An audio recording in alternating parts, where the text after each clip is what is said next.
La gracia y la paz de parte de nuestro Señor Jesucristo, el amor del Padre y la comunión del Espíritu Santo esté con cada uno de ustedes.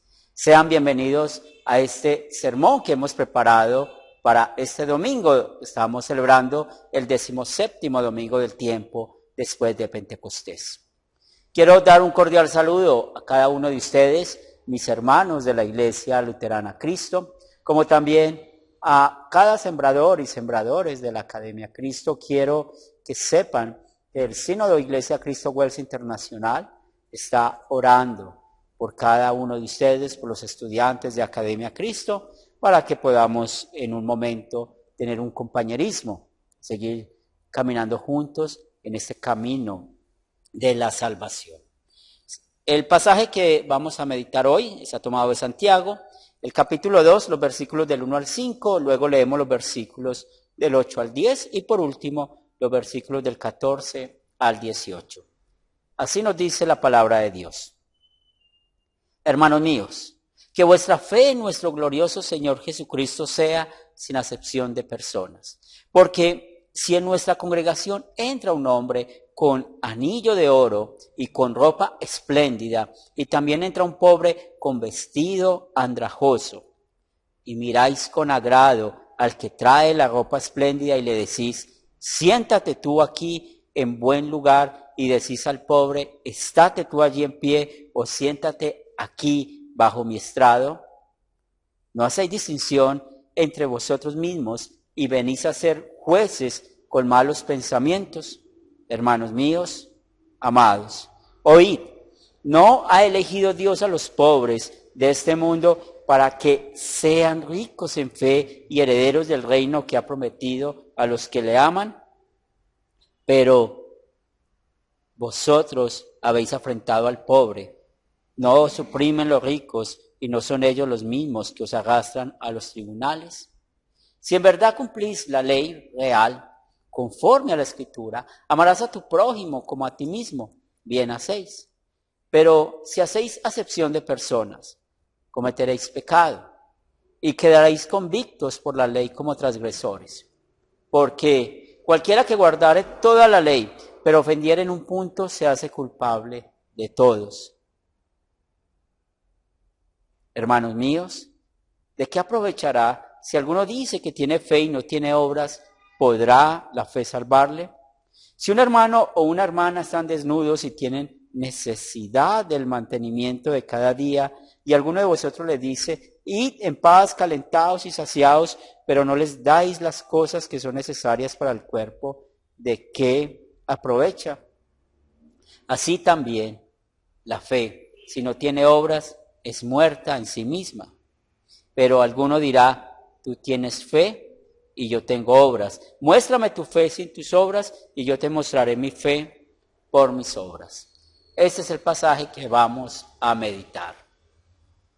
Estimados amigos, hermanos en Cristo Jesús, una vez más es un privilegio poder estar compartiendo con ustedes la palabra de Dios y sobre todo este tema que hemos propuesto para nuestra meditación en este día, cómo la fe guía nuestra vida. Cada año escuchamos frases como el conflicto del siglo o la pelea del siglo. También hemos escuchado la frase el juego del siglo. Estas expresiones se utilizan para describir guerras o situaciones políticas que afectan a los países, mientras que en los deportes se emplea para destacar que una actividad deportiva será la más importante que podamos presenciar.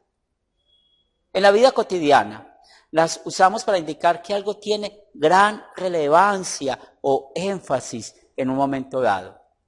Hoy quiero hablarles, usando como ejemplo a Santiago, del conflicto que enfrentamos en nuestro mundo espiritual, el conflicto de las obras.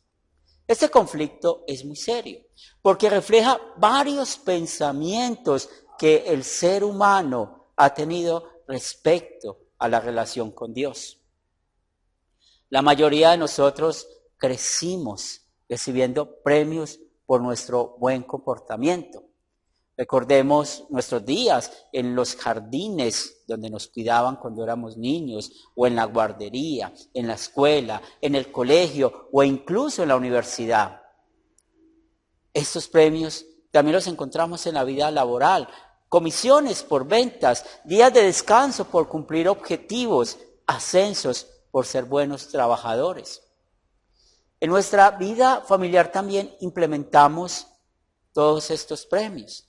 Siempre queremos premiar a nuestros hijos por su buen comportamiento, porque decimos que son obedientes. Y hasta hemos llegado a hacer fiestas para poder celebrar los triunfos de cualquier miembro de nuestra familia. En verdad, usted y yo somos expertos en premiar las obras. Por eso, en la vida espiritual desarrollamos una fórmula. Si hago buenas obras, Dios me premia. Es lo que escuchamos en muchos púlpitos. Si diezmas, Dios te va a recompensar. Si siembras, Dios te va a recompensar. Si ayunas, Dios te premiará. Si das de comer a los hambrientos, Dios mantendrá tu mesa llena. Si cuidas a los enfermos y oras por ellos, entonces nunca te vas a enfermar y siempre vas a tener buena salud. Y podemos seguir buscando ejemplos que refuerzan la idea de ganar recompensas para con Dios. Pero el premio mayor que podemos escuchar es cómo somos salvos por las obras que hacemos. Este sí es un verdadero conflicto. Es un conflicto que ha dado lugar a muchas denominaciones y ha causado divisiones en el mundo cristiano, el papel de las obras en la salvación. Termina Santiago diciendo, muéstrame tu fe sin obras y yo te mostraré mi fe por mis obras. Y eso es lo que trae mucho conflicto a las personas hoy en día. Pero Santiago, en el versículo 14 del texto que estamos leyendo, nos dice, hermanos míos, ¿de qué aprovechará si alguno dice que tiene fe y no tiene obras? ¿Podrá la fe salvarle? Ese versículo nos muestra la relación entre la fe y las obras. Santiago, en ese pasaje que estamos escuchando hoy, nos habla de lo que es la fe. El versículo 1 es muy claro, vuestra fe en nuestro glorioso Señor Jesucristo. Esta fe está conectada con Jesús, quien vino a ser nuestro Salvador en este mundo. Ahora tenemos esta pregunta, ¿las obras nos salvan? Para responder necesitamos un espejo para entender cuáles son las verdaderas obras que Dios quiere que hagamos y así podamos salvarnos. Y esas obras las marcan los 10 mandamientos. Santiago nos da un resumen hablando de la ley real y dice, si en verdad cumplís la ley real conforme a la Escritura, amarás a tu prójimo como a ti mismo, bien hacéis. Sabemos que estas palabras están resumiendo la segunda tabla de la ley, los mandamientos desde el 4 hasta el 10. Pero el texto de hoy, mostrándonos como un espejo nuestra manera de vivir, nos ha mostrado que usted y yo hemos hecho acepción de personas. Pero tal vez usted está pensando que nunca ha hecho acepción de personas, porque Santiago 2:9 nos dice que si hacemos acepción de personas somos convictos por la ley como transgresores.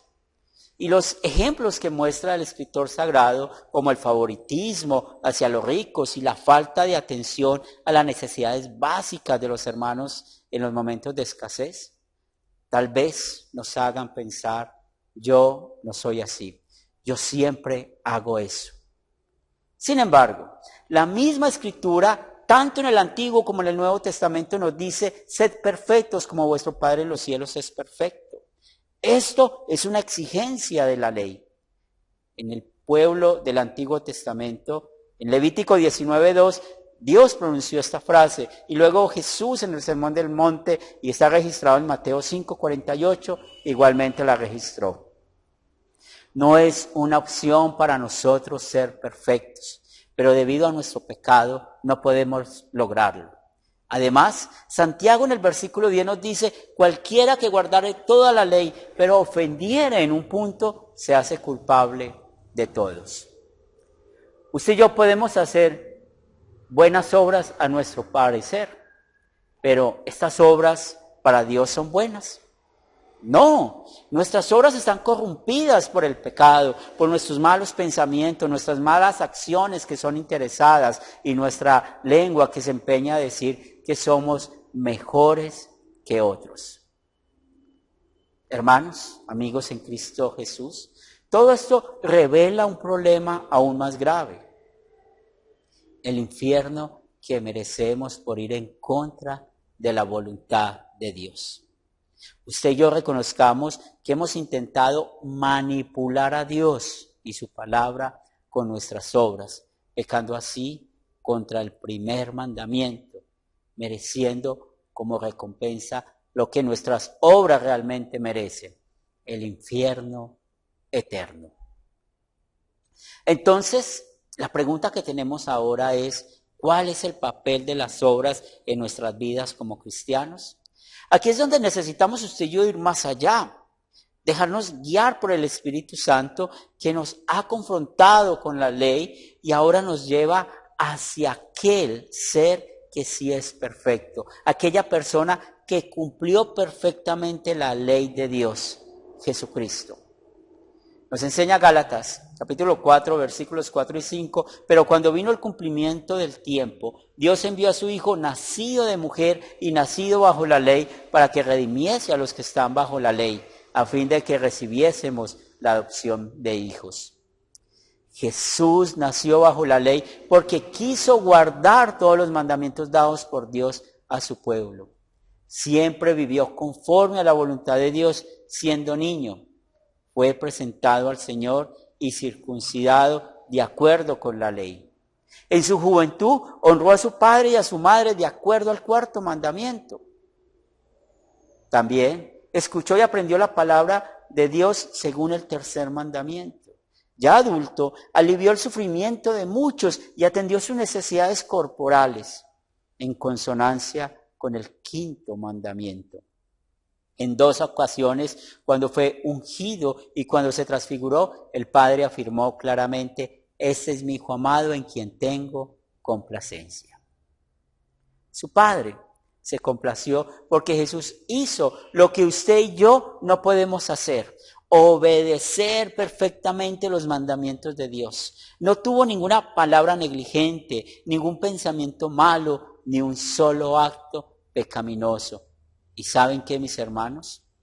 Todo esto lo atribuyó a usted y a mí, y es por esto que el Padre en los cielos en este momento nos ve perfectos a través de la vida perfecta de Jesús. Pero Jesús no solamente fue nuestro sustituto en su vida, sabía bien que la ley también nos condena a la muerte eterna, y es por esto que Él se hizo maldito en lugar suyo y mío. Gálatas nos continúa enseñando en el capítulo 3, versículo 13. Cristo nos redimió de la maldición de la ley, hecho por nosotros maldición, porque está escrito, maldito todo aquel que es colgado en el madero. El castigo que merecemos por no ser perfectos, Cristo lo recibió en la cruz, y es por esto que somos redimidos, somos llamados hijos de Dios por esta fe en Cristo Jesús. Mis hermanos, ¿de qué aprovechará si alguno dice que tiene fe y no tiene obras? ¿Podrá la fe salvarle? Podemos contestar esta pregunta. La fe es el medio por el cual usted y yo confesamos que la obra de Jesús en nuestras vidas tiene un efecto poderoso, el perdón de nuestros pecados. Y esta fe produce en nosotros agradecimientos. Estas son las obras del creyente, las que hacemos para la gloria de Dios por medio de Jesucristo. Nuestra manera de amar al prójimo sin tener acepción de personas, nuestra preocupación por las necesidades de los demás, nuestra forma de predicar la palabra de Dios para llevar las personas a Jesús. Esto muestra que en verdad nuestra vida está conectada con la gracia. El perdón de los pecados produce en nosotros el uso de los mandamientos como guía. No para salvarnos, sino porque ya somos salvos. Hacemos obras no para ganar bendiciones de Dios, porque estas son evidentes cada día. Él nos ha prometido darnos el pan diario, manteniéndonos en la fe. Y esto son promesas que cada día Él cumple, sin necesidad de nosotros hacer nada. Por esto hacemos obras para agradecerle por su amor hacia nosotros en la vida de Jesús. Es el Espíritu Santo que en verdad, mis hermanos, nos motiva a vivir impulsados por el Evangelio, porque somos sus templos y nuestros pensamientos, palabras y acciones están cautivos solamente por la palabra de Dios. Por esto, mis hermanos, esas obras que producimos, hechas por el Espíritu Santo, es para enseñar a este mundo que somos salvos. Esa es la evidencia de la salvación, es la evidencia del poder de Dios. Termina Santiago de nuevo diciendo, tú tienes fe y yo tengo obras. Muéstrame tu fe sin tus obras y yo te mostraré mi fe por mis obras. ¿Por qué hacemos obras? Porque somos perdonados. Porque el Espíritu Santo nos ha llamado hijos de Dios. ¿Y cómo podemos terminar ese conflicto eterno del papel de las obras en nuestras vidas? Hay un pasaje que es muy clave y ese pasaje termina ese conflicto. Y así nos dice la palabra de Dios en Efesios capítulo 2, los versículos del 8 al 10. Porque por gracia sois salvos por medio de la fe, y eso no de vosotros, pues es un don de Dios, no por obras, para que nadie se gloríe, porque somos hechura suya, creados en Cristo Jesús para buenas obras, las cuales Dios preparó de antemano para que anduviésemos en ellas. Mi oración es que sigamos conectados con el Espíritu Santo para que vivamos glorificando el nombre de nuestro Dios hasta que partamos de este mundo o Jesús venga por segunda vez. Amén. Es el momento de orar. Padre de amor, gracias infinitas te damos por bendecirnos en este día con tu palabra, por enseñarnos que las obras no sirven para salvarnos. Las obras son un efecto de la justificación, es decir, que hacemos obras porque somos salvos, somos perdonados y las hacemos para glorificar tu nombre. Damos gracias porque te servimos a ti, Padre de amor, sin obligación, sin miedo, sin temor a recibir castigos, porque es el Evangelio que nos motiva a vivir diferente. Te presentamos a cada una de nuestras familias. Donde haya desempleo, pedimos para que pronto tengan empleo. Donde está faltando el pan diario, oramos para que puedan tenerlo. Donde hay problemas de desunión familiar, que puedan ir a la Biblia y poder ver lo importante de vivir en el perdón. Donde hay enfermos, ayúdales, Señor, y fortaléceles. Por eso ponemos en tus manos a nuestra hermana Socorro, a Yoli Vargas, a nuestro hermano Mariano. Igualmente oramos por Nelly, para que les ayudes en sus dolencias físicas. Seguimos orando por nuestro hermano liturgista Andrés San Martín, para que le ayudes también en sus dolencias físicas. Y bendice el papá de Marianela, el papá de Piedad y la mamá de las hermanas Agudelo y todos nuestros familiares y amigos que están en su lecho de enfermos. También queremos orar por todos aquellos que están en adicciones, con drogas, alcohol, juegos de azar, la pornografía o todo tipo de adicción que existe en este mundo, para que le ayudes, Señor, por medio del poder de tu palabra, a salir de todo esto. También queremos orar por el ministerio que hace Academia Cristo y nuestro sínodo de Iglesia Cristo Huerta Internacional, para que sigamos evangelizando y llevando el mensaje de salvación a otros. Señor de los cielos, damos gracias por el techo, la comida, el vestido. Y te pedimos que seas tú bendiciéndonos en esta semana. Todo esto, Señor, lo pedimos en el nombre de Cristo Jesús. Amén. Hermanos, amigos en Cristo Jesús, una buena semana en el Señor, hasta una nueva oportunidad.